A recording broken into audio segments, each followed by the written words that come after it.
Honestly, inspirational, very intentional in all his work, multi-dimensional, more of an architect the way he puts it together. Amen. The artist, Erick the Architect, we have. Yeah. I'm here. Welcome. We're Thank so you. Happy to have you here. Thank you for being here. Of course. I had to come. Yes. Yes. First and foremost, congrats on all the success with your latest release, with Jungle, Candle Flame. Yeah. First of all, it's such a groove. Yeah. It's such a... It's a bop. Yeah, it's a bop. It's one of those you could put on repeat, and it's just a feel-good vibe. Mm-hmm. And I'm loving it. I'm glad you do. I think the world is loving it. Yeah. I mean, 1 million views, a million streams in less than a month Yeah. is already a success. Wow. Yeah. Real shit. And then it's more success on the way because you're working on a debut album. Mm-hmm. Congratulations. Yeah. Thank you. Thank you. Thank you. Thank you. amazing. Yeah. First of all, I feel like being an artist is such a special like space because you are being so vulnerable and you share that with the world. Yeah. And are you like super sensitive about your art? Like what is the vibe with that? It's funny. I was at a dinner last night and I told my friend, he was like, yo, I want to hear some of your album. I was like, but chill. He was like, why you said that? And I was like, because I know how you are, bro. Like, right now, I'm mad sensitive, bro. Like, right now, but only like toward the end of when you're about to turn something in, I think that you become a little bit more insecure, which is a weird thing to say, but it's like you create all these things in confidence, but this is spanning for 3 years, you know? And however old you are, I don't want to say my age right now, but however old you are is how many years it took for you to make that. Wow. Yeah. The first time you do it. Yes. Every time in between is going to be a year or 2 years, but however old I am, that's how many years it took to do it. Wow. Yeah. I feel that. Mm-hmm. I feel like you definitely put a lot of work, energy, Oh yeah. intention into this. Yeah. This Yeah. is so It's so yeah, sensitive about it, maybe at the very end. But I think like normally I'm pretty like confident, just being vulnerable and like letting people like hear what it is that I got going on. Yeah. I'm so excited to get into this. You know what I mean? We're about to get all in your little space. But Oh, I appreciate shit. you for letting Damn. us though. Like Jeez. Okay.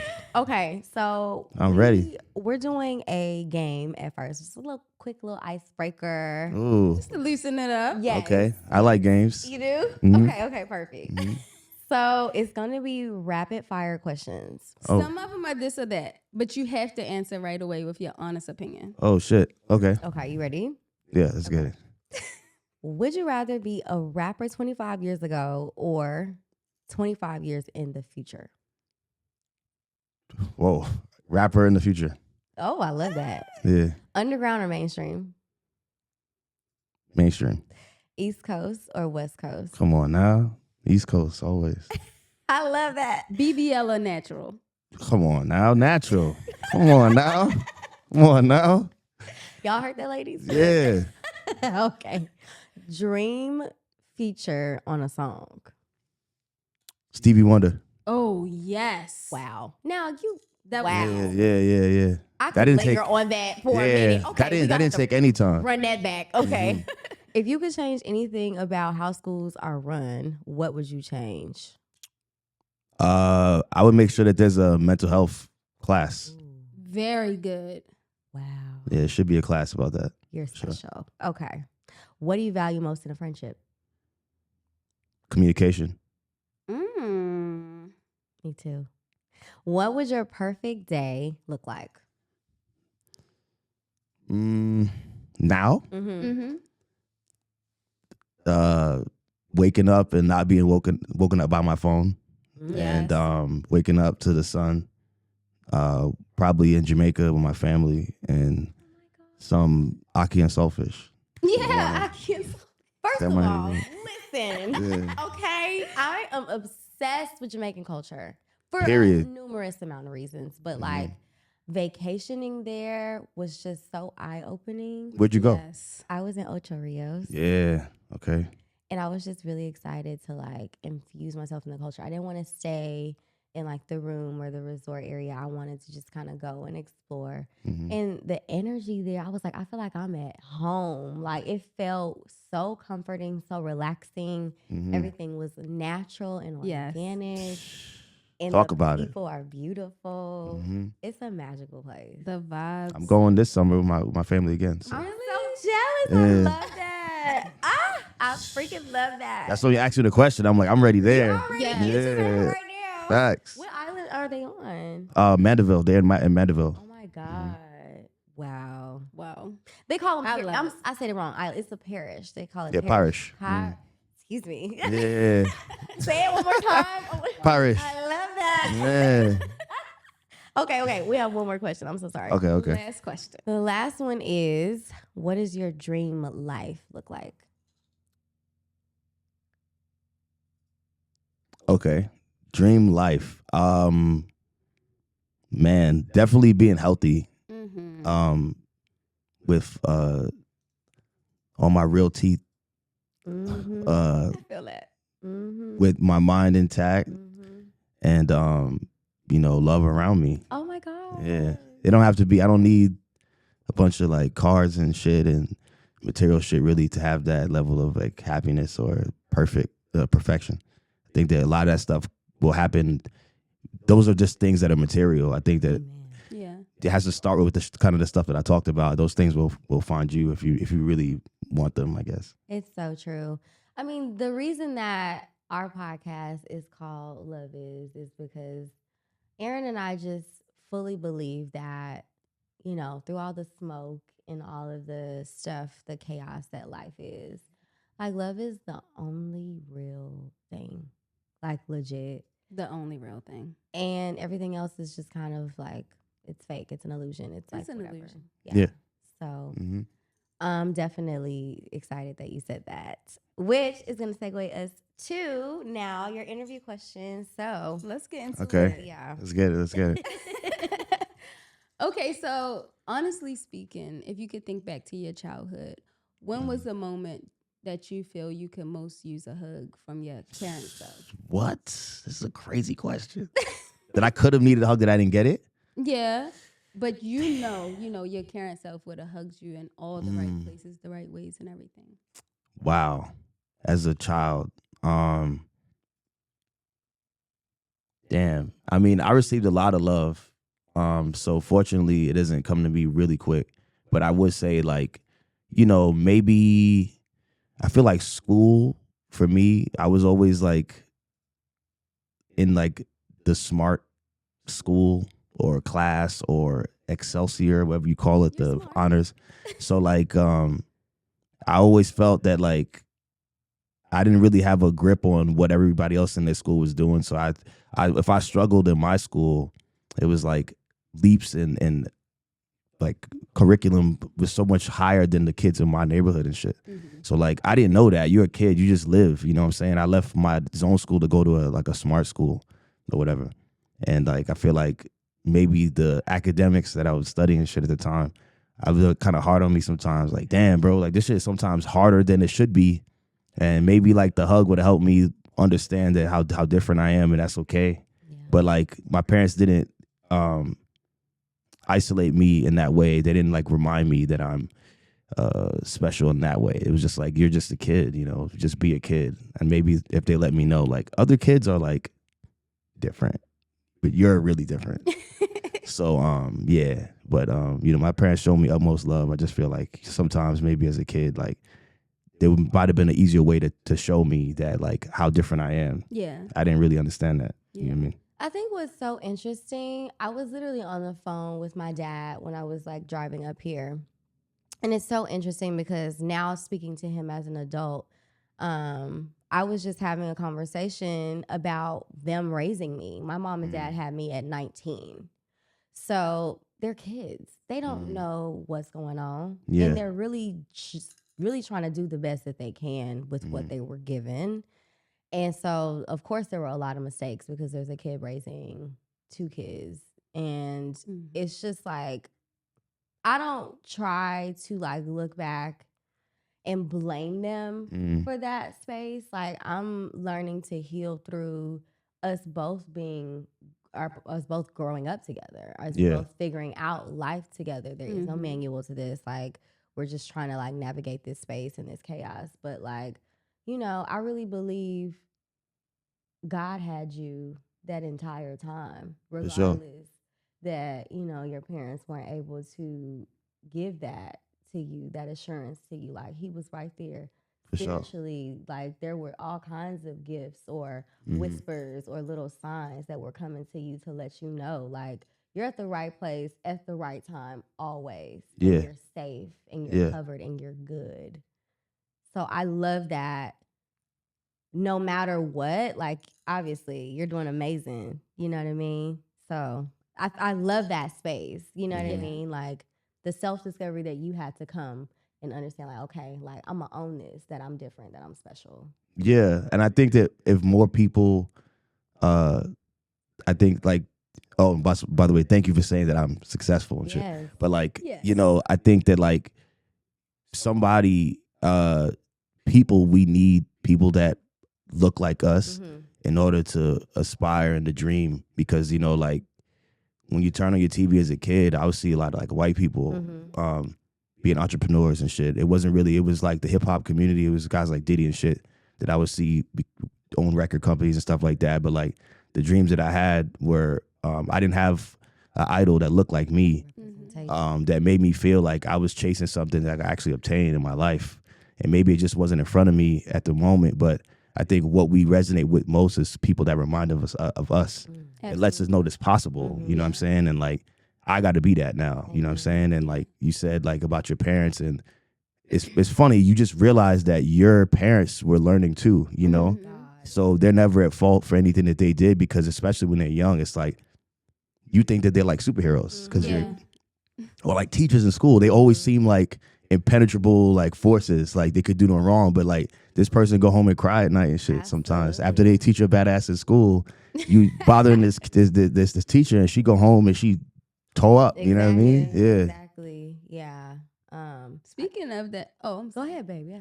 I was gonna say, speaking of that space, like, and just now us being grown, as a man, do you allow yourself that safe space and that time now to cry, to let out emotions, to really express what you're feeling, whether it's just to yourself or just to someone else?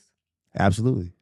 Yeah, you have to. Yeah. Like, that doesn't make you less of anything. Yeah. I think it makes you probably like a broken person if you feel like you have to be like comfortable with like, what's the word I'm thinking of? It's almost like, it's like saying you're not allowed to be emotional, or you're not allowed to care, to cry, or to be hurt. Yeah. You're actually gonna hurt somebody else at some Yeah. point if you're not showing yourself grace. You know what I'm saying? And feeling it. Take Yeah, and time feeling to it. feel it. Facts. So as a man, do you feel better when you cry and let it out?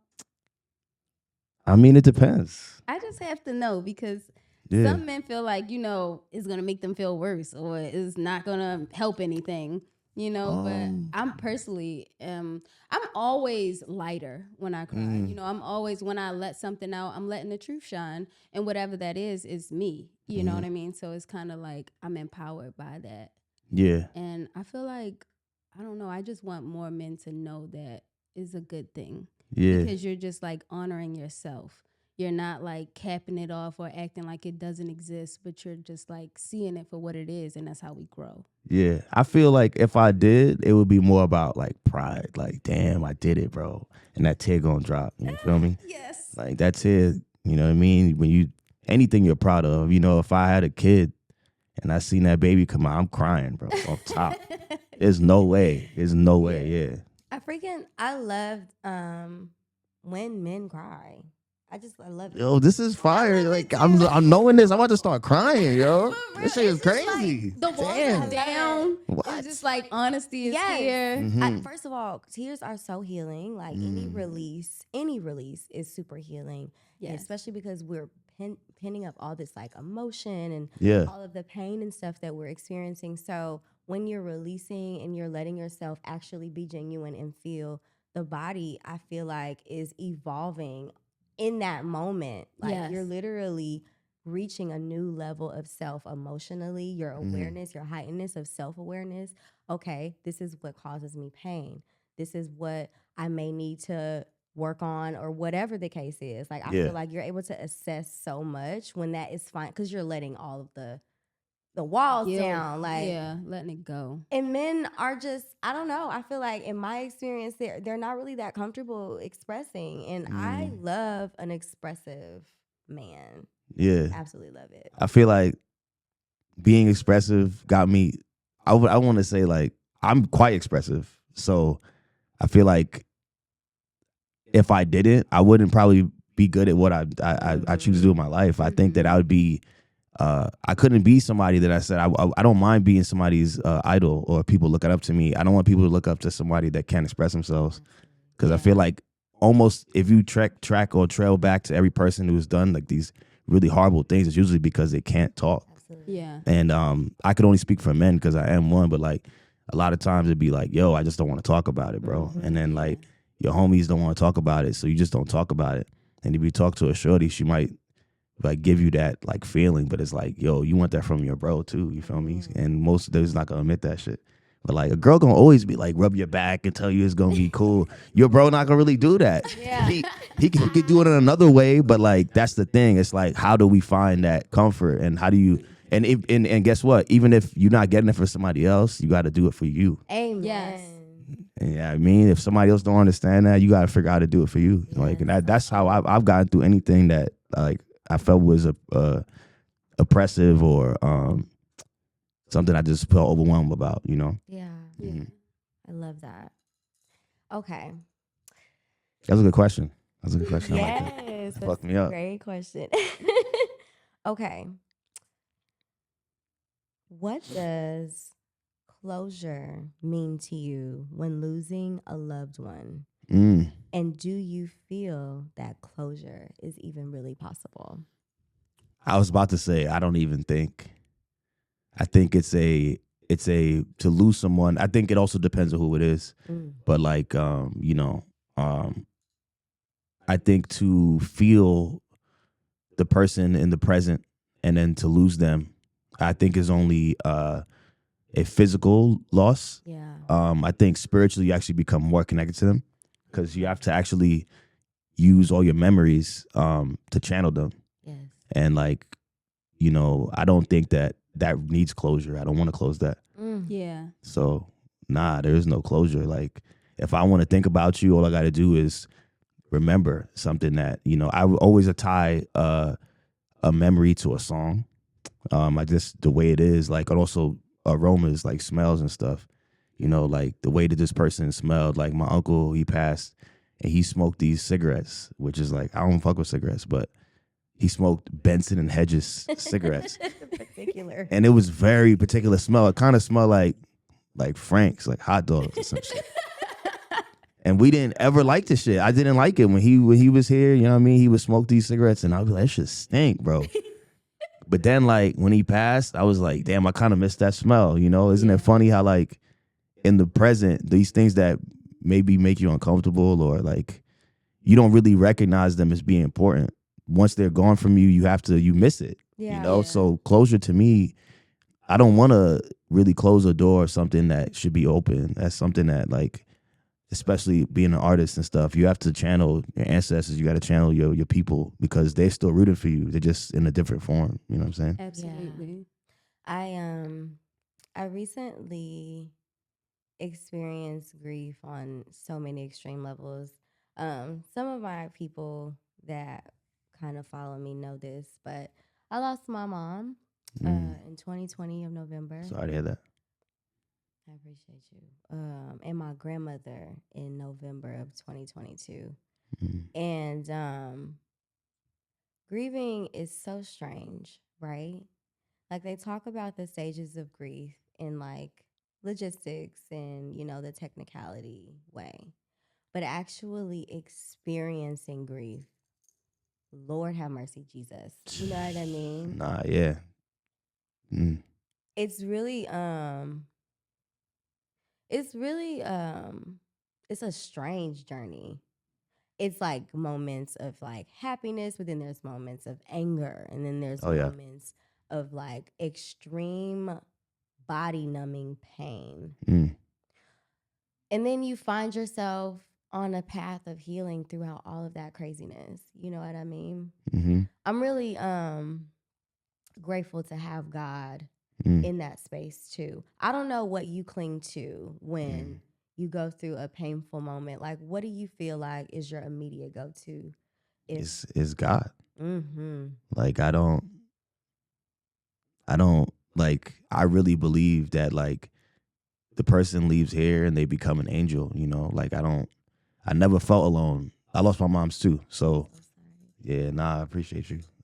So like that pain, like when you're describing that, it's interesting because like, you know, I was raised in church, you know what I'm saying? And I went to church with my mom all the time. My mom was blind as well. So amongst a bunch of other ailments she had, she wasn't able to see me grow to become an adult because this happened when I was like in high school.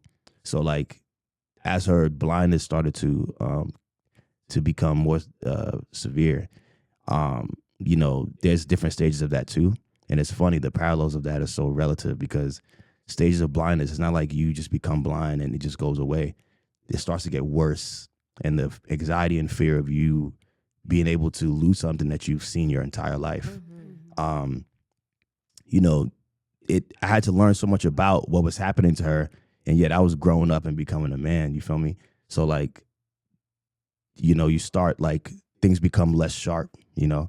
Then you have like a stage where like figures and shapes become like distorted and shit. And then you have like just these shadows. And then eventually it just goes away. You see like almost nothing, you know? But to follow that journey, it really showed me that like, even though you have the inability to see, I felt that this person, my mother, or people who suffer from any type of loss of a sense, they're actually more in touch with a lot, especially people who can't see, you know what I'm saying? Because they have to use their other senses to determine if you're a good person or not. Oh my God. So I like, love that you just said that. yeah, that's real. Like, and you know, this is the person that showed me what God is. It's the person that made me, you know what I'm saying? So I learned all that stuff. So even through grief, I still found so much about what life really means and like how to determine what it is I should do like for me and how I could contribute to the world to make it, you know, better. You know, I don't want to dwell on like the sadness, you know, because I feel like it taught me so much about myself. And this whole person's life was really sacrificed in a way so I could be better, you know, and then when it's my turn, I could do that for somebody else. So I totally feel you. Like that's the up and down. It's like a ladder, you know, the more you get to the top, it's like another wound is opened up and now you back to the memories and like missing. But I totally know what that feels like. I've lost a lot of people that mean a lot to me. So I don't want to be numb to that. I don't want to I don't want to forget that they gave me something that I still walk with today. So I try not to dwell on that they're not here because they're here. I love that superpower that you just spoke on. I mean, first of all, you just dropped a lot of gems right now. Yeah.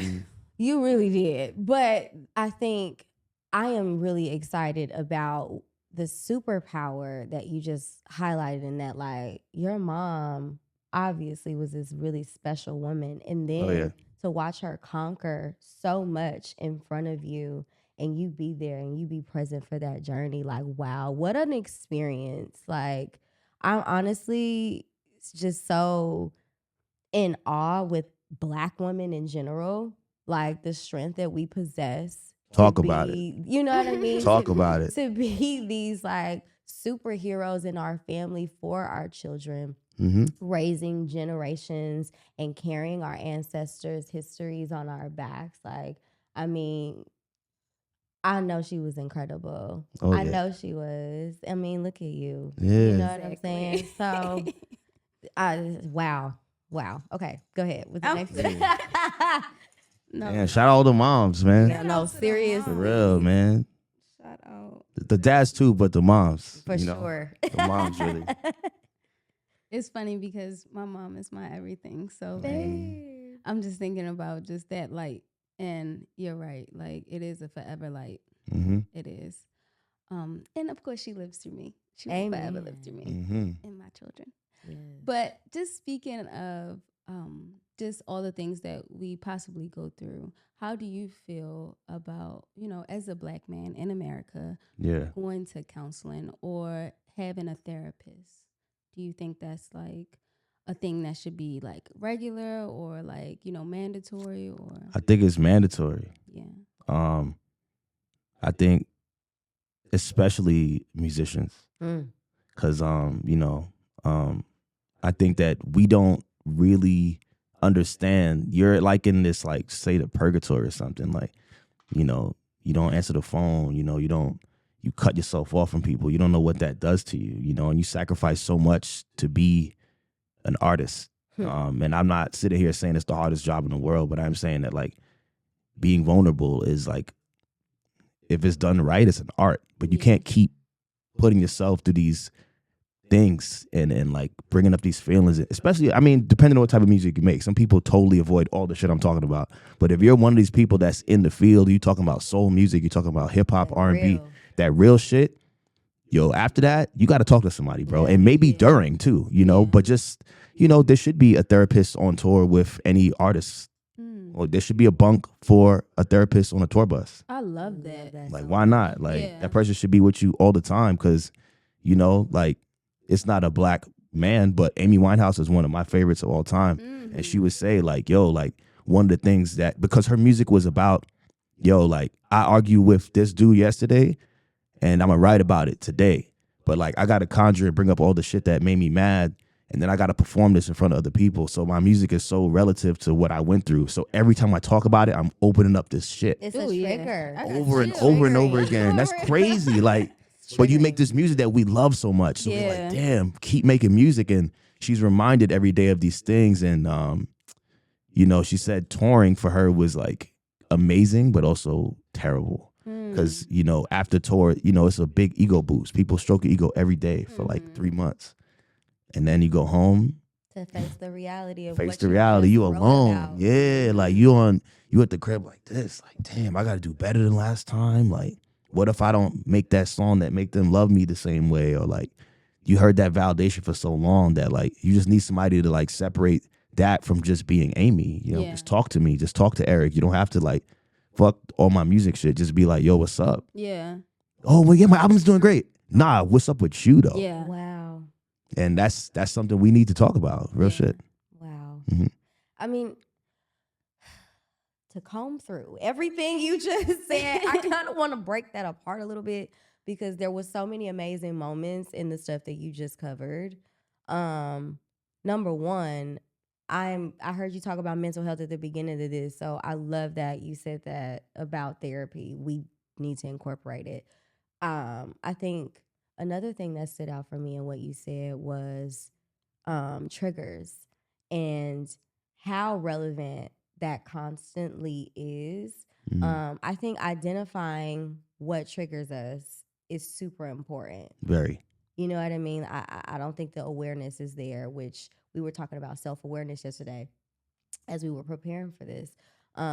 Being really just in tune with yourself to know what your triggers are so that you're not rubbing that energy off on other people. It's not their fault. Yeah, they don't know. Exactly. And that heightened awareness, like, okay, this is a sensitive topic for me, or this is a little bit painful for me to talk about, or I didn't like when you said that, or when you did that because it reminded me of that. Like, I think the awareness of that is so special to the growth and the healing that we're trying to do. In ways like therapy, I agree, are great. Are you currently in therapy right now? No. I am I'm going to therapy with an older Black woman. Together?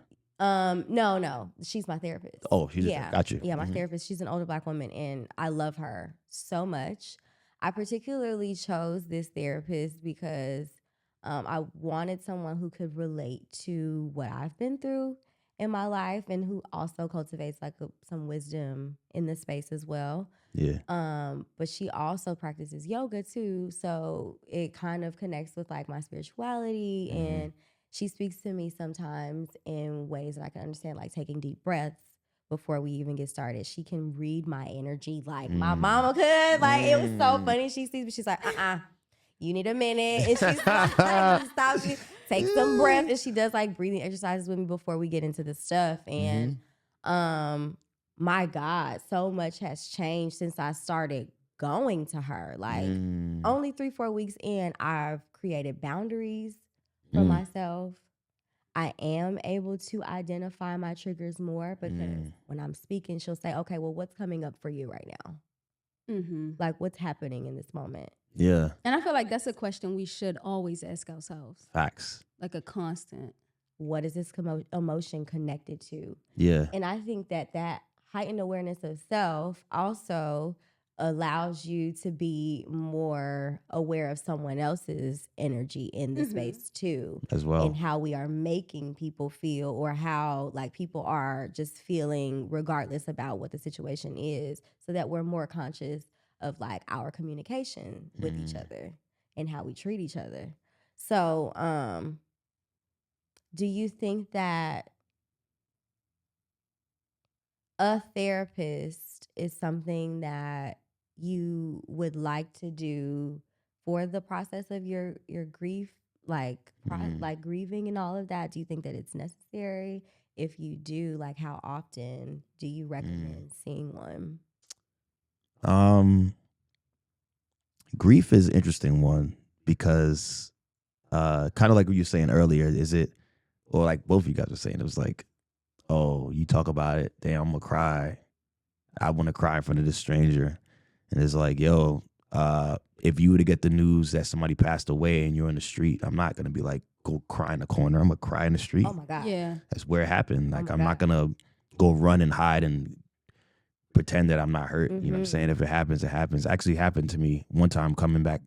I found my cousin passed away, and I just landed in JFK, and it was crazy. But at that moment, I wish I did have somebody else that I could like talk to, Yeah. because I was in like a state of like frenzy. Oh, babe.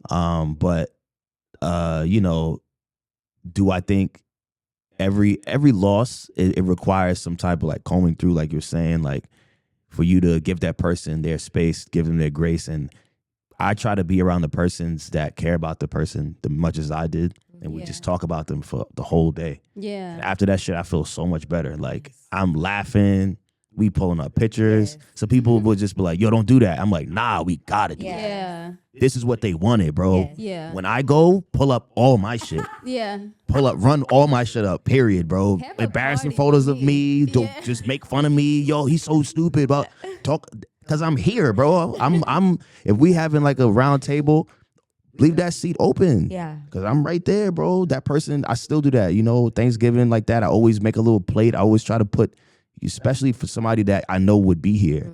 Because like, it's not a waste. It's like, you know, I think that therapy, what it does for you, I think the practice of that and the yearning to change, the learning to accept, is not more important than therapy. But I think that if you feel like you have to constantly do that, you should do that as much as you have to until you feel like you could do it on your own. Amen. Yeah. Because I don't think that I'm grounded in the sense that I've been through so much shit that like I'm really good at being like, you know what? This is a trigger. These are bothering me. Let me go on this walk real quick. Let me turn my phone off real quick, bro.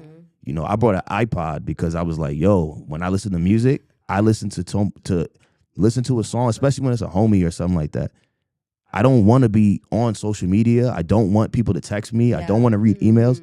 I should be able to just listen to music. And it's so funny because that's how we all grew up Yeah. Yeah. anyway. Yeah. Yeah. But now it's all integrated. So your attention is not focused on the things that they're supposed to be. Yeah. And like, to me, I'm an old school dude. Like, I was raised listening to tapes and vinyl. So like, even the process of vinyl, what it meant to me, I don't mean to segue, but it's all relative because these are things that are therapy to me. Yeah. Yeah. If it's not therapy to you, it's fine. I Like, love you that know? though, babe. Like, that's a part of what I'm describing, like the tools that you need to heal. Because I mean, therapy is only one version of that. Oh yeah. You know what I mean? You need the conglomerate of all those options. So yes, continue. Tell us more about the tools that you use. Yeah. Like, vinyl to me is like, it's nostalgic because, and this is some just music shit, but like music that's on the computer is mixed at a certain volume so that it sounds good. I love it. You can't just take that and put it on a vinyl because the needle would jump off.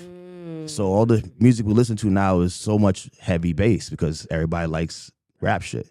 So that shit has to be mixed differently in order to even be applicable to put on a vinyl. So like the music that we listened to growing up didn't even have the soundscape of those bottom notes. They didn't exist because this was the only form of music we listened to it on. Before it was created, this is how we enjoyed music. So just doing that alone is nostalgic. Just doing that alone reminds me of the jazz music, the Stan Getz and Art Blakey and Miles Davis and stuff that my uncle put me onto. You know, so just playing vinyl make me think of my uncle and I'm good. Like, you know, and then the process of vinyl, like, it's so amazing. Like, think about it. Like, every time you play a song, the only time you hear a pause between you hit play and the song plays is your internet is bad. But like, you know, when you put a vinyl on the record, the first thing you hear is silence. Yeah. What? Yeah. Because it's preparing you. You ready, bro? Like, yo, you almost think that shit not gonna turn on. And then and you hear the hiss and then you hear, oh man, I live for that shit. Like, I live for those moments of silence because I know it's about to happen. We live in an era where all things are self-gratifying. It's so instant gratification. It's like we take advantage of it. Oh my God. And I like to slow shit down. I like to zoom out. You know what I'm saying? Zoom out. Gratitude and appreciation all is all I heard. Yes. But also the healing. Okay, we do like sound bowls and like sound baths. Like those frequencies you were describing are a part of your healing process. Like going back to our ancestors and things, like they would use sound to heal the body from illness and wounds and like all of that. Oh yeah. So that feeling that you're feeling, I feel like it's just connected to like the physical vibrations that are like probably going through you to heal you in those moments. I love that. Yeah. You ever heard of third harmonics? You ever heard of that? I have. Yeah. What's that? It's like frequencies that are below 0 decibels. So like you can't hear them, you feel them. And supposedly like some other music shit, analog music, right, is like before digital. So like the 60s, the 70s, and 80s, electronic music was introduced digitally. So you had like Phil Collins and Tears for Fears and like all the like, you know, polyphonic stuff that happened, you know what I mean? But before then it was just like electricity and current, you know, moving around and creating these like sound waves and shit. Like supposedly the drum machines that were made for most of the hip hop shit that we listened to was on MPCs, and MPCs supposedly have third harmonics in them. That's why they still rock, and that's why that music at that time has a feeling that you can't replicate. Yes. We can't do it on the computer because computer has no third harmonics. Yeah. It's just that scientific. It's like, well, bro, you're trying to mechanically create something that is electrical. Wow. Like, it's real. So the more that we try to replicate it, you're getting further from the source of how it was created. That's You know, so so true. that's why I love the past. You know what I'm saying? Yeah. Like, I don't think I'll ever. I love Spotify. I love all that stuff. I just feel like it's just not the way that I want to only be listening to music. I need these other forms. I need that. I need cassettes. I need the old shit. Yeah, I totally get it. I feel that. Mm-hmm. I'm an old head. You are. When it comes to music, I love old music. I mean, you know, just the two of us. That's my favorite. But Come on. it's just the original vibes for me, you know. Cut the fabrication down. That's a Facts. fact. I mean, there's so much that you just kind of spoke on as far as like that organic space and being in a real space. Like, I think if we attach ourselves as human beings more to what feels real and what is real, it's gonna just completely change whatever this new matrix that they're trying to lock us in. Like the AI stuff that they got going on with music. Ooh. I kind of want to hear your opinion because I know you like gonna have a lot to say about it, but I look, man. I heard somebody say something super real about it, and I didn't even, because it's funny, right? It's funny to hear, you know, Drake rapping like Ice Spice or whatever. That shit is cool, but like those people are alive. Yeah. This bringing people back from the dead shit is not cool to me. I don't think it's cool. People are like, oh, but let's hear what Biggie and Pac. No, Those people are still suffering from the loss of their family, and you're bringing up this sounds like him, and you're making him feel like he's still here this way. Like, that's not how they want to be remembered. You got artists that pass away that don't even want that music that they put out to be heard. Yeah. If they were still, they'd be like, why you did that, bro? I didn't even finish that.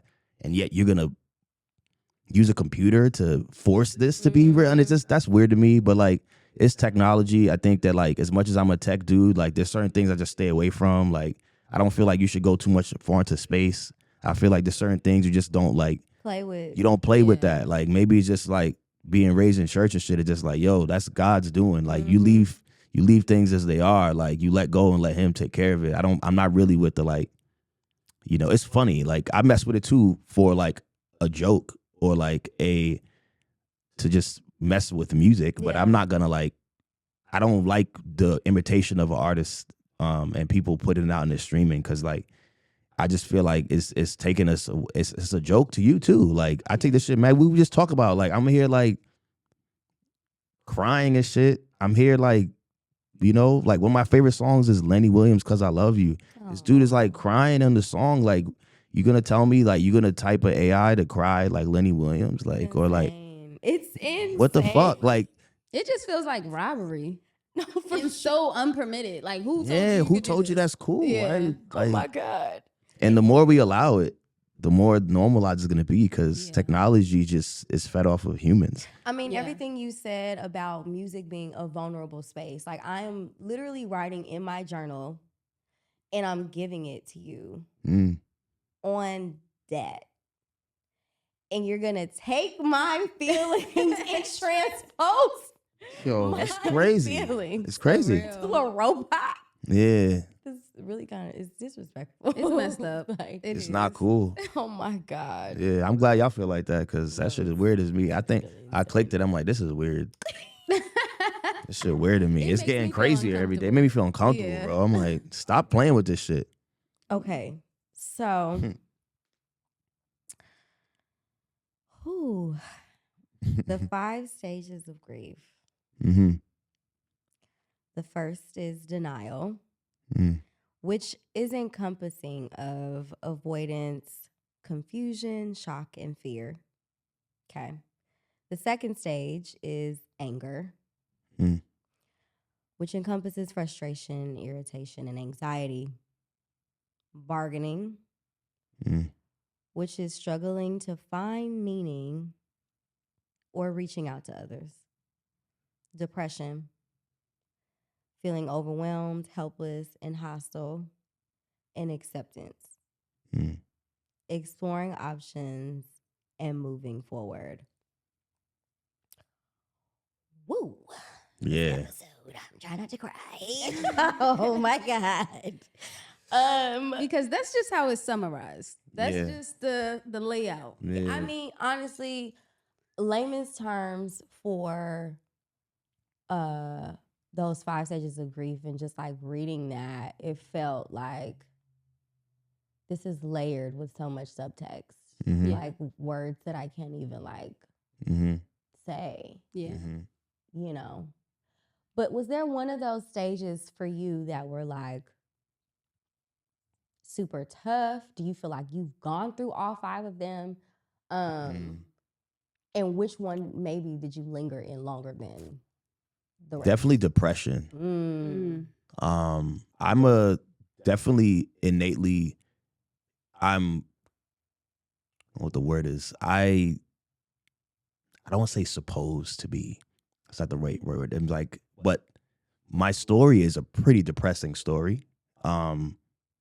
Just because of like, I was always having to deal with, and I look, everybody deals with something, and I'm not like the kind of guy to say, pity me, woe is me, because we all go through shit. But like, my shit is weird. You know what I'm saying? Like, just being raised the way that I was nothing wrong with my family, nothing wrong with my household, but like literally with my mom's, like everyone else was allowed to do a lot of shit that I wasn't allowed to do. And my responsibility, almost like, you know, everybody else can go home and be like, yo, bro, like, you'll come over and like, let's play video games or some shit after school. I have to be like, yo, my mom is blind, so like, it's cool, but like, just don't like make it weird, bro. And then at first it's like, oh, Eric, you don't have to do that. Oh, I have to. Because when I didn't, I was like, oh, that's weird. Like, oh, bro, like you're my. I'm like, why didn't you say anything? I'm like, fuck, I guess I should have told you. Like, you or one of my friend's sister. She's like, she has like, I don't know what she suffers from, but she's special. You know what I'm saying? And like, he told me that before I went to his crib, and I was almost like more ready. I was like, okay, that's what's up. Like, he's like, yeah, she's harmless, bro. She's a sweet girl. She's just different. And I was like, cool. There's no context for it. I was always shocked by like someone not giving me that you know, the preparation for it. Yeah. So for me, like depression is like watching other people have things that seem like normal to have. I didn't have that, you know? So I spent a lot of time by myself, and that made me depressed because I couldn't confide in anybody about this, and I couldn't relate to nobody else. Nobody else's mom was going through the shit I was going through. So the depression that I felt existed before she passed away.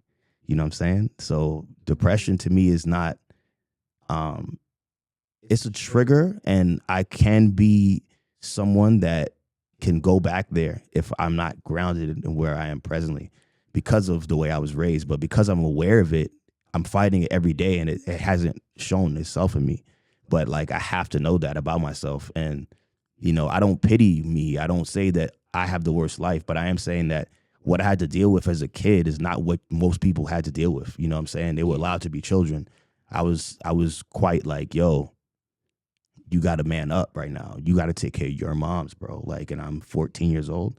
That shit is like not easy to cope with when everybody else is having sex and doing crazy shit, like wilding out, taking drugs and shit. I'm like, yo, I'm trying to do crazy shit too. But you know what though? You know, here's what I'm hearing. I'm hearing like you were built for that. For sure. God said, for sure. This man 1,000%. is built. You know what I'm saying? 1,000%. There's like those outliers in the Bible that we read about, and it was just like, no, his story was a lot. It was a lot going on there, but he led these people to where they needed to be. Absolutely. And honestly, I feel like all of those things that you went through, all the things that you went through and that I went, like we are chosen to experience those things because we are going to lead people. And I feel like even you talking about it right now and having the strength to give your testimony, there's somebody out here listening that's like, wow, like you made it through that, bro. Like, okay, well, I can make it through what I'm going through. And I feel like you're empowering not only yourself every single day that you said, I'm fighting depression. You have this heightened sense of self-awareness of where you are and where you stand on an emotional spectrum. But then you're also empowering yourself, doing the positive and inner work. Like that's what we need. That's what we need. As a generation, as a culture, as Black people. That's a fact. Our ancestors have been through so much. Literally been through so much, so you're carrying not just your stuff, you carrying their everybody, stuff on that's your backs. That's a fact. And you're pushing through. I'm proud of you. Yes. Thank you. Yeah, so thank proud you. of you. Appreciate that. Thank you. You know I'm proud of you. Yeah, I know. Thank you for sharing and being so like intimate in this space, because this is such a special like conversation, and for you to like divulge this information, like I'm really grateful. I know it's gonna help somebody, so it's cool. Like that's lit. Cause I as a man and shit, like we was talking about earlier, it's just like, yo, there got to be more people like us that look like me, that got gold teeth and shit, saying shit. Cause like I said, like before, I didn't have that. I didn't know that person that looked like that is not gonna tell me the message that I need to hear. They're gonna tell me something else that I could learn from. But I want somebody that looked like me to tell me, bro, I went through some shit too, bro. Because that's how you know that it's okay for you to do it too. And up until then, you feel insecure. You feel like, why should I say anything? You're going to make fun of me. If you make fun of me about the shit that I said, I don't really give a fuck. Like, you're an evil person then. Exactly. So I don't, somebody going to deal with you that's not even me. Exactly. You know what I mean? I'm not worried about that. Exactly. Ooh, that was a good piece of word too. That was real. You know, I the reason I like what you just said is because I used to be so upset about things that would happen to me or whatever, and it was like, you know what? No longer is this my battle. Like, That's what I'm saying. Getting back and being spiteful and being like, okay, I'm gonna return that to you.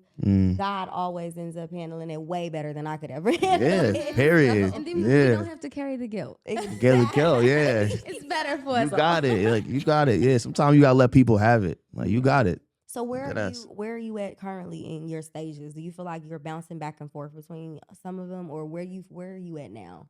I feel amazing, man. Okay. Yeah. I feel like, you know, I've been through it. Yeah. I feel like this is the most regal. This is the most sexy. This is the most Amen. confident that I ever felt. I feel like right now, this is my ultimate purpose is really to walk with my head higher. Yes. You know what I'm saying? And like, I don't need to, my cup is full. I'm good. Like, I'm good. Like, as long as I'm good, you know, I think that I can do my job, which is not just my career, but just like being inspirational to people. Yeah. And you can't really sit here and say that we want these things. You're not doing the work. That's right. And I've done so much work on just like the way that I feel every day and the things that make me feel comfortable, to eliminate anything that makes me uncomfortable, to eliminate the things that make me feel insecure, to eliminate the things that I feel are bad habits, to eliminate the people from my life that I don't need. Like, That's a I've strong been through man that shit. right You know what there. I mean, like that's not gonna happen in one day. That's gonna take. It's sometimes it take a lifetime. For me, the past couple of years of my life have been the most reflective. You know, through COVID and shit too. It was almost like, all the boundaries and things that people put, especially, I mean, 2023, even now, like, not only do we have racial wars, religious, all this stuff, you got this new shit. I don't know what you would call it, but it's more division. And I'm just like, you know what? Amongst all those things, I need to fit in where I fit in, and I have to know and be comfortable with who I am. You know what I'm saying? And that will always be constant while everything is changing. Yeah. That can continue to change, and I won't feel affected by it because I'm so grounded in who I am. You know what I mean? Love that. Yeah, That that is took so forever to beautiful. do. Like, that Oh took my forever to God. do. I mean, I feel Yeah. like it's a practice because Mhm. I could say it took forever for me, but it's just like I still have evolving to do. But Facts. it's okay. I'm not rushing. I'm on my own time. And I think that is so Mhm. just beautiful to get to that first step. But then we also acknowledge that it's a million steps. Mm-hmm. But it's the beauty because it just keeps unraveling. Like learning how to love yourself more. Yes. Yes. Learning how to honor Yeah. yourself more and take that space in the morning. Okay, I have my tea time. Okay, Yeah. I have my journaling time. I have my self time. I think that's so important. And I think that's beautiful. And I think that should be promoted more, honestly. I feel like everyone should really, really take time for self every Yes. single day. You You need know, to, even if it's 6 times a day, whatever it Yes. takes. Absolutely. Yeah. I feel like a lot of people, they think like, oh, well, this didn't work, you know, or da-da-da-da. But it's like a shower. Like we have to take this every day. So every day you need to do a spiritual cleanse. Every day in the shower, I bless each one of my chakras. Like I Hey. send love, and like every single day, I just feel like whatever that may look like for us is very important, and it should be normalized to have that safe, sacred space for self, especially in this busy social media world. My Crazy. special little nugget. I love you so much. But Are you guys avid readers? yes. I have a book recommendation for you. Oh, Let me put write it that out. down. Drop that gem. All right, this book is called The Collaborative Habit. I don't want to mess the girl's name up. It's a woman. She wrote it. Her name is Thyla Twarp, I believe. Oh yeah, I've seen that. So like, the book is awesome because she shows you that like, okay, I think she's a dancer, like a ballerina. And I think she said that like, even if you create like an addendum or something like a may seem silly, but like if you say, yo, at 7 a.m. I wake up. At 7:03, I brush my teeth. At 7:05, I do a prayer. At 7:06, and you write that shit out to the point where you create a habitual lesson for you every day, and you implement all the things that you need to do and also the things you want to do. And then it all stops and you're ready to collaborate. If you can do that shit every day and also teach somebody else to do that that's collaborating with you, you're going to do crazy shit. Oh wow. Yeah. Just know at 4 o'clock, you already did brush your teeth, all that stuff. 4 o'clock, bro, I ain't thinking about nothing besides collaborating with you. Yeah. And if somebody else did that too, both of y'all are like, yo, what? Damn, we can work on this shit all night. Yeah. Because you're not like, damn, if I got to turn the stove off. Damn, Yeah, bro. no, yeah. I didn't pray today, bro. I didn't. nah, you did it every day. It's a habit. And I was like, damn, that shit, I started to do it, which I need to practice it more now to be talking about it, but I definitely do it. But I do it, it's unconscious now. But at that time, I would like write things down and be like, oh, I'm off schedule. Yeah. I got to make up for that time. But that book showed me like the same thing about guidance and lesson. It's like if I can teach somebody else that, they're only going to help me too. We're both going to help each other because we're both ready. Yeah. You know, we're not distracted by the shit, the phone and all this other stuff. And like, sometimes that shit got to shut off. Even if you make time for the bullshit too. You have 15 bullshit time. You want to scroll on TikTok? Do that. Put that in there too. There's nothing wrong with that. I'm not bashing that. I'm saying that it can't be, the thing about it, to collaborate requires your undivided attention. So if you tell me that you're ready to work at 5 o'clock, and we here working on a song or working on a project, and you're scrolling on your phone at 5:05, bro, it's like, come on, bro. You could have scheduled that for earlier. Yeah. You know what I'm saying? Maybe somebody called you, answer that. But like, I'm talking about the idle time. Like, your idle time got to be replaced with habits that actually help you. You know what I'm saying? So that's my recommendation. You be saying so much. He be dropping I'm trying it. to like dissect each Let's go. Let's go. I love that book, and I haven't read it yet, but that's crazy because I actually printed out a schedule for myself. Like 7:05, like I literally have time to just show appreciation for my man and just waking up next to him. Jeez. Like I literally have that on my schedule before even I love brushing that. the teeth. It's just like, okay, wait. First of all, I'm grateful to be alive. You know what I mean? What's the big thing I want to know today? That I'm taking in time for my man, and then I'm walking the dogs. But it's like, if we could really stick to that, is nothing that we can't execute. Well, I love what you were saying because it focuses on self and pouring back into self, like setting an intention for you. Because we pour so much of ourselves into all these other things around us. Yeah. Like, you got to take care of the dog. You got to make sure the kids okay. You got to call your mama, check on you. It's like, no, but for self, for you. What do I need? What do I want for myself? And I'm setting this intention for me. Not only am I setting it, I'm writing it down and I'm manifesting it in the physical. And then I'm taking it from manifestation in the physical to creating a habit. We talked about this. Like, it's crazy. Literally changing your internal reworking or wiring. Wiring. Yeah, it's like, I freaking love it. Yeah. I love it. What are you most grateful? What are you most grateful for? Right now? Yeah, right now. Shit. I'm most grateful. Shit, it's hard to say. I'm most grateful for patience. Easily. Patience is a beautiful thing. Because some people don't have it, and I have a lot of it. I don't. Yeah, I've been working on it for a long time now. I'm pretty patient. I gotta wait. You gotta let it.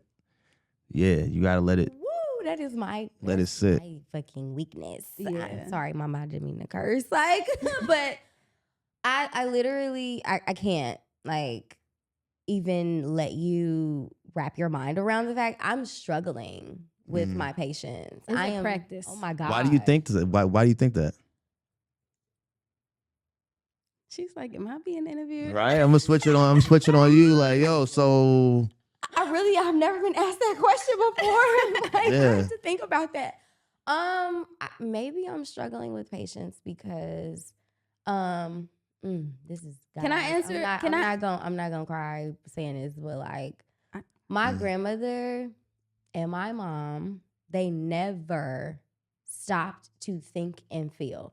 Like whatever was going on, if it's an emergency, the kids gotta get food. It's like, I'm on the go. Like, you know what I'm saying? I'm da-da-da-da-da-da-da-da. Like, what? You said, here, okay, you know what I mean? Like, we just have to keep the ball going. Yeah. And that's a part of being in survival mode for so many years. Yeah. I am from the south side of Chicago on 59th and Wood Street and being raised in the hood and still trying to like make it up out of that situation. You know what I mean? Like, we didn't have time to really even, if you depressed or if you bipolar or if you autistic or if you, whatever the case is, like, we ain't got time. We got to eat. We got to get to school and then we got to get to work and then it snow. You got to clean the car off. Like, we got shit to do.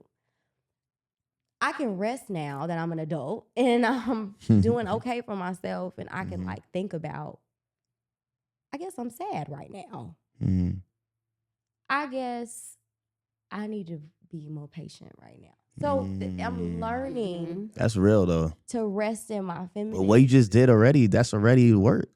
You already know where it stems from. So you already there. Thank you, sir. Yes. Yeah. Some people you could have said, I don't know. My answer for her would have been because she's such a hustler. She's going to have it together. She's going to have it.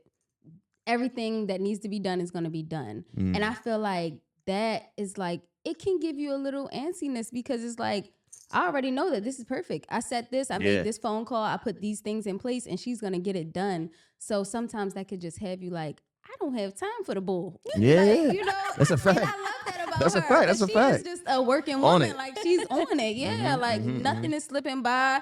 We're handling everything. And I feel like it is a balance. Like it's a dance that we have to do. And we're learning. Yeah. We're constantly evolving. You teach me patience every day. We teach See each that? other everything. Hey. Do you feel her energy? She's so like Yo, peaceful. she one of one, bro. Oh my God. One We're of one, bro. definitely all one of one.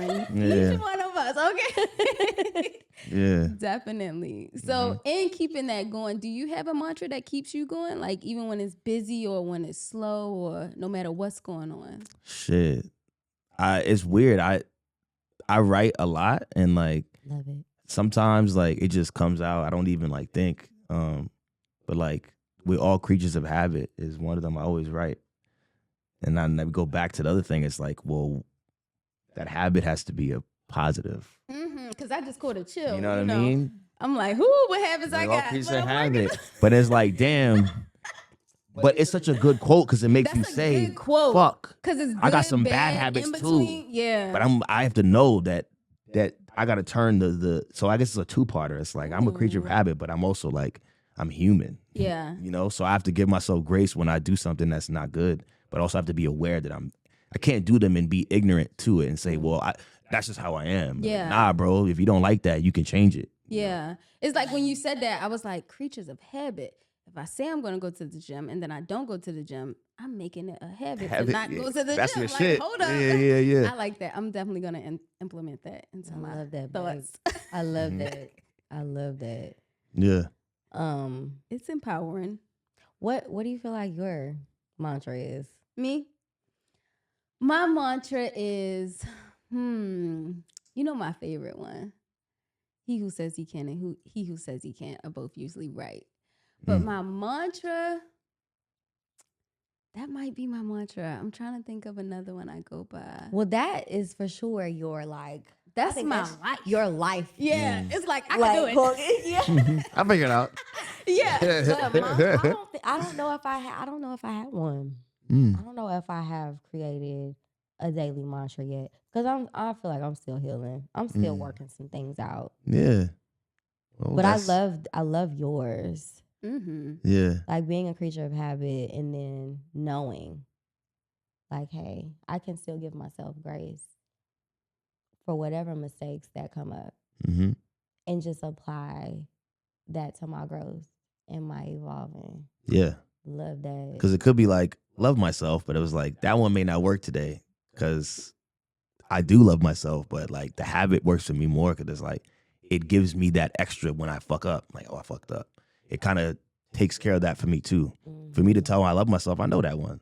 Yeah. But what I don't remember sometimes is that it's a habit, bro. I Ooh. love that. You got to break the cycle or make those habits good things. Like love that. if you, people, I was talking to my homie last night on the phone and we were talking about, he's 48. So he's a bit older than me, you know what I mean? He had 2 kids and like, this is one of my close friends. And like, we were talking about writing. He publishes books and I publish a couple of books too. So him and I like work together. This is one of my close friends. And like, we were talking about writing and not even talk. I knew the writing he was talking about. He was talking about writing. And I was like, damn, in 4th grade, I learned how to do script. That shit is like done. Like you don't have to know how to write script to graduate. That was a mandatory thing in my school. Like I had to learn how to write cursive. And then I was like, damn, a signature is like what I do all the time for like if I'm signing something for somebody that likes my stuff. it looks good because I was learning that when I was in 4th grade, you know. And people like, Eric, you have nice handwriting. I'm like, because it's a habit. It's a practice. That. Like, I did it every day. My handwriting was so bad as a kid. My mother made me write on the weekends. Like, you're going to write extra because your handwriting look like shit. And I was like, damn, damn, son. Like, but I'm so grateful for that.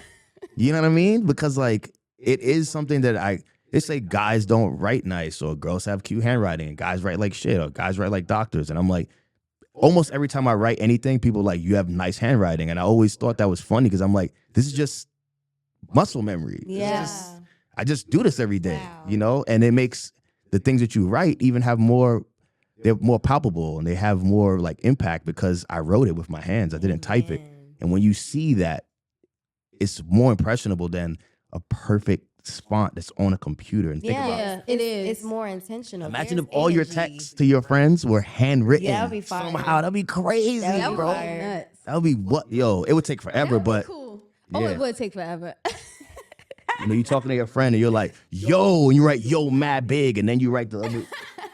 Where you at? Yeah, where you at, bro? You wildin', bro. Like, yeah, you would write that way different than a robot type. Yeah. You know, sometimes I'm sure it happens to y'all. You can't tell if the person is tight at you or not because the way they typing is wacky. It's like, yo, what does this mean? Are you mad? Are you being condescending? What's the tone? It's like, no, I'm fine. It's like, but why are you typing like that? Like what? We all typing the same way. Like they created emojis so you can kind of fight that, but it's still like weird. Yeah. Sometimes too much of them shits make me feel like you ain't really read what I wrote. Cause then you just trying to wrap it up. Yeah, but too many. Like, imagine if I'm typing a full shit to you and you put the crying face. I'm like, damn, you didn't write nothing back. I wrote like a paragraph. You put a crying face. Like, damn. But this is all symbols and, you know, it's cuneiform, it's hieroglyphics, all that shit, you know. So that shit is so important to write and to make that part of a practice. You know, for me, that is I do that the most. I try to do that more than texting, but it's hard, you know. Yeah, I love it. I think that goes into taking time. Like for me personally, I do journal and I have to write it out. Even my goals, I write them out. I don't just want to see it digitalized or on my phone. I think it definitely means more in your instilling it. There's an energy attached to that. Your handwriting is yours. Yes, it's personal. It's just as important as a fingerprint. It's the only one. I can't write like you. Yeah. Yes. Yeah. I love that. But you speak of these practices, and I know that you're a man of practice. What are some of your healthy practices? Shit. Drinking water. Oh, Yes. great one. Say that. That shit, you got to do that. Matter of fact, For the people in the back, for the people, drink your water.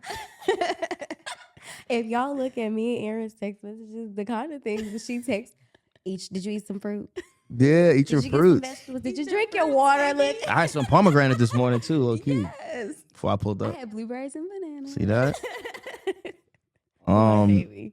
Another one is the moment that I think of any person, I hit them up at that very second. Yes. I love that. Yeah, as soon as I think of them, I don't give a fuck if it's. I told my man yesterday, love you, bro. Yes. That's the reason I went to go chill him yesterday, literally because I said I love you to him. And then he was like, yo, you watching the Lakers game? Pull up. But if I didn't say anything, I would have watched the Lakers game at the crib dolo. Maybe I wanted to pop out, you know. So anytime I think of somebody, I always text them or call them or whatever. That's very important. I Right? got chills from you saying that, but I think it's very necessary. It could be 1:00, and if I think of somebody, I will. I'm just hitting them send it, up, because yeah. the next morning I might forget, and so I'm just like, I don't want to wake them up, but I have to get this out. Gotta get it out. And they see what time you hit them up. Like, damn, you still gonna be at 4 a.m., bro? Yes, I was. I was, bro. So I seen some shit. I also do that with things that remind me of somebody too. Like, even if it's silly or it seems like it doesn't make sense to them, I'll explain why it made me think of you. And then they usually have like a better like, oh, I get it now. You know Yeah. what I mean, we got a little inside joke. I love inside jokes. I like that. Healthy practices. Reading. Yes. I read a lot. I guess it depends on how you deem healthy, but like to me, I collect things that remind me kind of, we were talking over there about like innocence in childhood, like things that I couldn't get when I was a kid, I get them now. Yeah. And and it may be just like monetary, financial shit is just like I didn't have the money or it's sold out, whatever the hell it is. I just like to do that. And that gift is a gift that I give to my younger self and shit. Even as a grown man, I still like I want to feel what that felt like still. Yeah. It's a void. So I'm a pretty avid collector and shit. I think that's healthy. It could be bad if. What's your favorite thing to collect? Shit. Vinyl. Yeah, vinyl. I got some crazy shit. I got a Frank Ocean vinyl. Oh my God. Blonde? They make that? Yeah. What? I got the blonde vinyl, the Black Friday edition. I think I seen it for like 2 racks. It's unopened. And like I never opened it just for some reason, but I just sitting there amongst all the other. I got Michael Jackson Thriller Japanese vinyl unopened. I got like I got crazy like What? rare shit. I got James Brown vinyl that's all Japanese. Like probably Japanese vinyl in particular is probably my favorite thing to collect. Wow. Of American press stuff. Yeah. That's one of the ones. I love Facts. that. I love those healthy practices too. Me too. Yeah. Me too. Yeah. Reading is Reading. a lost art for sure. Is it more self-help books, or do you feel it's more particular specialty knowledge, That's a or? good question. I think it's a little of both. Mm-hmm. I like I said, like the collaborative habit one. Like that's something you can read more than one time. I read The Art of Tidying Up to practice Japanese minimalism. I read that, you know what I'm saying? Even though I don't fully do it, like even like what I'm wearing, like I just want to be comfortable. I don't have to necessarily like have every shirt in the world in front of me all the time. And it's basically, it teaches you, if it brings you joy, put it in front of you. And I was like, damn, that's some real shit. Cause like it does. That should apply to humans as well. You're in front of It me. should. beings. Yeah. No, You guys are in front of me. I just Yeah, want to say you're in front that. of me. Bring me joy, right? Yes. Shit. You know, I think the reason that what you're saying stands out to me so much, like even with like tidying and the minimalism, is because there's so much energy attached to chaos. You know Oh, what yeah. I mean? Like if your room is a mess, if you have Oh, stuff yeah. everywhere, like that is the energy and the intention that kind of exists in your space. Mhm. So I don't think all of your chakras are just like you're able to vibrate at the highest frequency because there's just so much going on. Mm-hmm. And I feel like that applies to relationships and people too. I was about to say I got a question for y'all. It's a little personal, but y'all actually personal shit. So I'm gonna ask you a question. I'm gonna actually just and keep it a buck. Keep it a buck. Oh God. If your crib is crusty, Crusty. does it pop off in the bedroom still? Or does it affect it and say, yo, we might have to clean this shit up before we get it popping? Wait a minute. Can you get it popping in the Nothing. crib? Nothing is happening at my house if my house is a mess. There we go. I'm not even happening. I'm we in go. silent mode and I'm just cleaning. You're gonna be like, getting busy and seeing garbage and shit. It's not can't. fire. That's not fire. Okay, so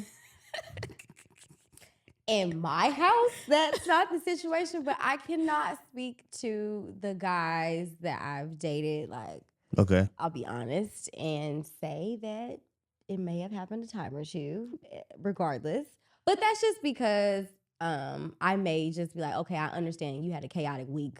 Yeah. Whatever. You know what I mean? yeah. But the norm, I am like usually the neat freak in the relationship. So I try to encourage my partners to be as like that. organized as I am, because I think how you do one thing is how you do everything. Yes. Facts. That's what I'm trying to get at. Yeah. Yes. It's all relative. Yeah. If it's too crazy, it's probably too crazy. Yeah. Yes. You know? Okay. So is there any words you want to leave us with? Because you really just kind of dropped a whole bag of gems on us that we're gonna go back and dissect. Words. Words in general, that's like about like what? Like Just anything that you would like to leave the audience with, anything you would like to Oh, leave yeah, I got a us lot of that. with. I got a lot of that. Yes. And also tell us about what you got coming up, projects, shows, everything. Yes. Yeah. So I mean, not in this order, but you know, this is my first time doing an album. You know, I'm in a hip hop group. I'm independent. I'm Black. I'm young. I'm from the hood. Period. I had a lot of shit that like could have stopped me from pursuing my dreams, and I never let those things make me drown. You know what I'm saying? And like, I think that every day I'm learning to become a better person. But I'm hoping that this is a journey that I continue to walk, and people that walk aside me can give me the space and give me grace so I can continue to be the best person I can be. And hopefully that my music comes out and God gives me the power and the will to continue to do this for the rest of my life, because I really feel I'm about to do some special shit. I feel like this ain't an accident. None of this was given to me because I got lucky. And if it was 10, 15 years ago. Luck doesn't transcend through a century and shit like that. It don't transcend 10, 15 years of luck. It's just because your will is there, because you love it. And I hope that anybody hearing this could really just understand that, like, your will is what will push you to anything that you desire. And sometimes if you don't get that gratification from other people, you need to find it in yourself, even if it's hard. Because I did that, and that's why I'm here still, because I never gave up. So that's it. Yes. I freaking love this. I love it. And thank you all for having me too. Of course. Thank you. Thank you Sure. for stopping by and hanging out with us.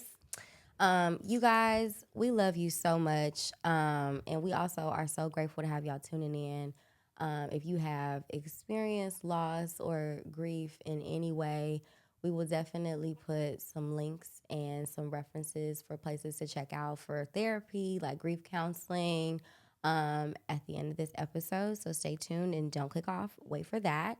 Also, leave us some comments below or shoot us an email, and let's start a dialogue about this. I would love to open up a thread and just kind of provide like a space and a floor for y'all to kind of talk to us and share some of your experiences. And if you have some questions that you want us to answer on the next episode, let us know. Yes. So we are signing off. Thank you for tuning in with my lovely co-host and our amazing guest, Erick the Architect. Yes. I'll see y'all next time. See you next time. Thanks for tuning in to Love Is Podcast. We appreciate you so much. Remember to like, comment, subscribe, and share.